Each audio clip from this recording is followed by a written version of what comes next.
আমি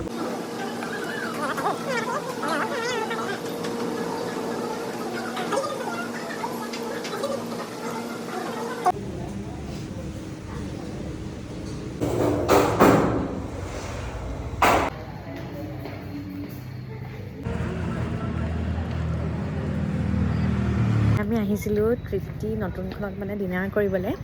আৰু তাত হেৰি ডাঙৰে মোৰ মুখখন তাৰপিছতে তাত খ্ৰীষ্টমাছৰ কাৰণে মানে খ্ৰীষ্টমাছ স্পেচিয়েল গেম এটা খেলিব দিলে হা তাৰপিছতে চুজ কৰিব লাগে আৰু কিবা কিবি আছিলে হেৰি আৰু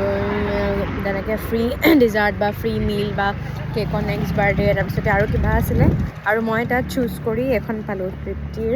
মেম্বাৰশ্বিপ কাৰ্ড এখন পালোঁ এভৰি ভিজিটত মানে 10% ডিছকাউণ্ট দিব আৰু এইটো 2027 লাষ্টলৈকে আছে সেইটোৱে আৰু খাবহে লাগে আৰু তৃপ্তি থাকি 10% হ'ব আৰু 10% হ'লেও কি পাম ন বহুত এইটো জ্বলাই দিবা নি